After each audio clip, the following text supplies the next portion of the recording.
Oil has spiked from $60 a barrel up to almost 120. It's touched it. It's hovering around $100, give or take. So when we see oil spike 75 to 100% year over year from this time last year, or anytime in the relevant past, just depending on how you measure it, you typically see a recession follow, which is the gray. So blue is the price of oil, gray is the recession, how long it lasts, and the yellow lines there are the golden band in which we hit that. That's the average. When we see it touch that line, we see a recession shortly after, or we're coming out of one. So it doesn't always mean one's coming. Here it is. We just hit it. We just had a 75% increase. It just means something in the future might cause it, or it might be a rippling effect from it. But there's more than likely going to be one in the next, I'm going to call it 3 years. So what do we do? So if we look, this is a client's financial plan.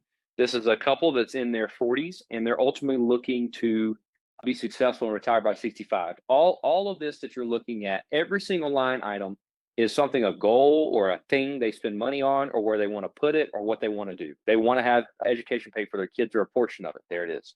They have a rental beach house they've got, and it costs them $27,000 to have. They rent it out and break even. Maybe make 10 grand in a given year. That's fine to them. That's basically they're paying for their vacation all year round, and then they go stay in it when they want. They got a small vacation, gifts. They got investments. So they got income. You got big chunks of what they spend their money on. They got little chunks of where that money goes to break it out.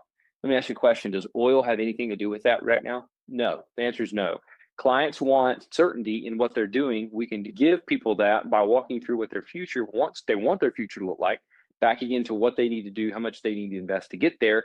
This client invests about 21 grand a year right now. We need that to be somewhere in the ballpark of 32 to 36 grand to get to the goals that they want. So we're backing into that slowly. Oil is only a short-term effect.